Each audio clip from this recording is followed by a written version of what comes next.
Napaka maraming importanteng bagay pag dapat mangyari sa loob ng isang correctional institution. Kasi yun, lahat ng mga tao doon may mga nagawang kasalanan at nakulong. Kaya dapat mabago yung mga bagay-bagay katulad yung mga pag-ugali para paglabas ng mga tao, maayos na.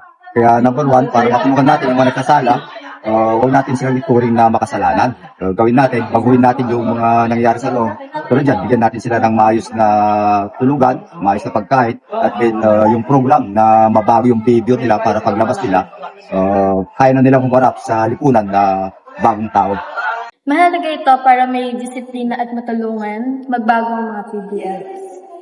Well, personally, I believe correctional institutions were called correctional for a reason, right? Which is to correct the bad behavior of these PDLs. And I think this behavior management and skills training will help them realize that they have different purpose aside from, doing different crimes. They will help them to become a better person and a better citizen of their country.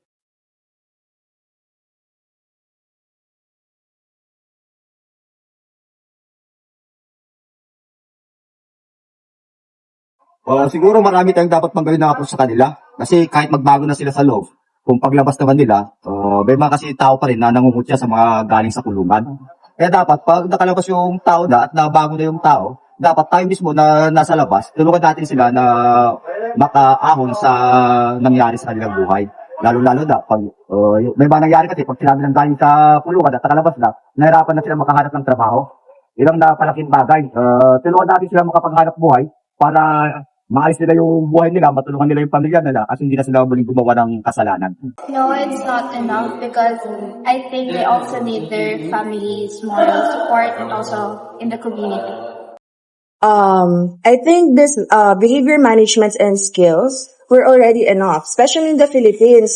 They love to create a lot of laws or rules. However, there should be changes when it comes to implementing them. They were not well implemented kasi, kumbaga, if sa batas, hindi siya nasusunod lahat. So, they have to improve that one.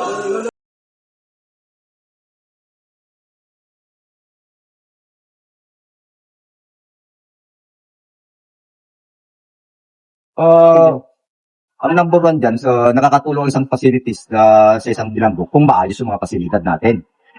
Ikaw ba naman? Bibigyan ka ng tulugan na sardinas, hindi nakakatulong yun sa mga nakakulong. Kaya dapat gagawin natin, bigyan natin sila ng maayos na tulugan, maayos na pagkain, then maayos na edukasyon sa loob ng kulungan para paglabas, magampanan nila yung pamumuhay ng bagong tao paglabas nila. Nakakatulong kasi naghahanda sila sa buhay sa labas. Just like what I've said earlier, correctional facilities are made for a certain reason. So, aside for them becoming a better person, for instance, teaching skills, diba?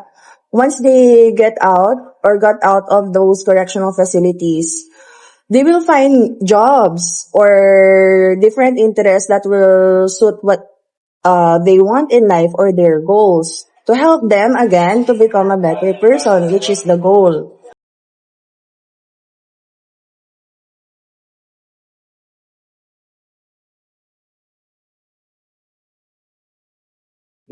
Siguro marami na sa mga nakukulong din ng mga bata.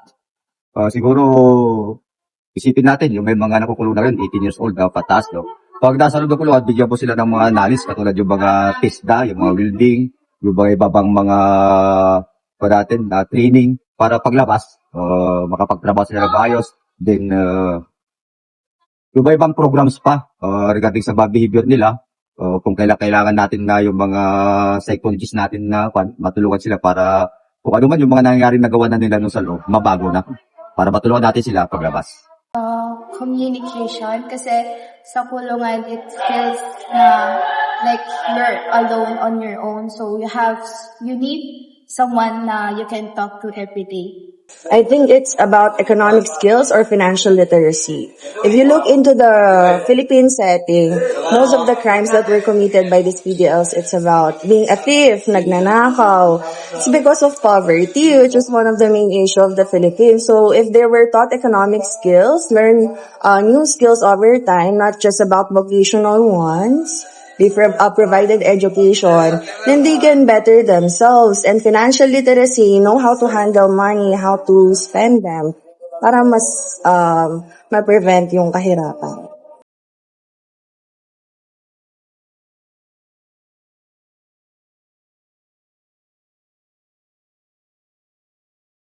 Oo, kailangan talaga yon.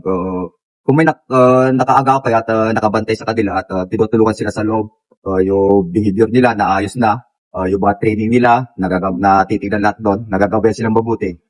100% yan, paglabas, maayos na yung tao. Hindi kasi natin masasabi na maging maayos yung isang tao paglabas na kung sa loob pa lang, hindi sila natulungan sa loob. Kaya dapat, pag nakulong isang tao sa loob, umpisa na natin doon, tulungan natin sila doon, lahat ng training, lahat ng mga behavior management na yan, magampanan para paglabas, maayos na yung isang tao. Yes, because mas mapapadali nilang paghanda silang makihalubilo sa lipunan. I think yes. If we look into the history of PDLs who became successful after their confinement, marami naman na nag-i-improve. Marami din cases na, though meron naman na hindi nagiging successful, babalik pa rin. Pero, let's not lose hope. This management can really help them.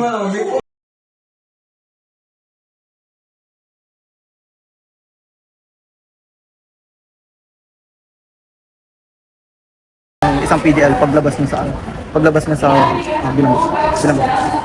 Daming dyan eh. Dami siyang sigurado yan. Hindi niya may iwasan na talagang maraming mangungulit sa kanya. Pero ipakita niya sa mga tao na nagbago siya. Then harapin niya lahat yung mga obstacle ng buhay.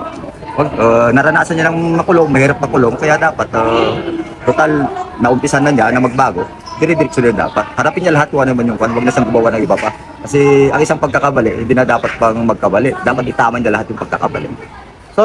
Feels that, especially when you commit something heavy, feels like na if you gonna tell them what's the reason bakit nagdudod ka, it's like they're gonna judge you. This is the big challenge. If you look into it, in the Philippines, judgment and stigma is very prevalent. For instance, once you are a prisoner, forever, criminal ka na sa utak nila. So, finding a job might be hard. Looking for friends might be hard as well. So, those are the challenges that will make it difficult for them to start a new life outside.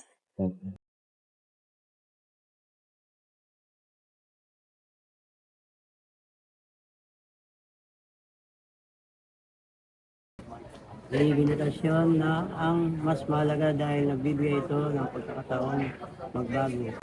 Mas mahalaga ang rehabilitation kasi nagbibigay ito ng chansang magbago yung nasa Which is more important?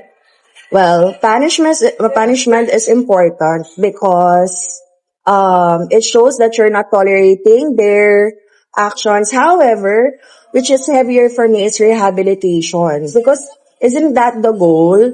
You're just not trying to punish them because they have bad behavior. You're trying to change them into becoming a good person and a functional part of the society.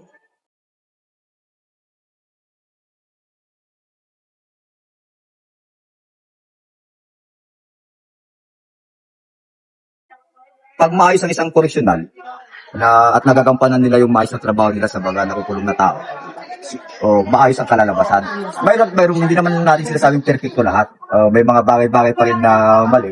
Pero pag maayos ang isang koreksyonal at nagagampanan nila yung lahat ng mga kakulungan at mga gamit at mga pagtuturo sa mga nakakulong, sigurado yan, maaasahan natin na maganda ang kalalabasan ng mga nakakulong. Nababawasan po yung mga krimen sa community natin. On punishment and rehabilitation. I think it will benefit the society for having more citizens that will help them or will help, for instance, the Philippines, will help the Philippines to grow more because they have the ability to change their citizen and to allow them to become the better versions of themselves. I'm sorry. Thank you. Thank you, Mom. Thank you so much.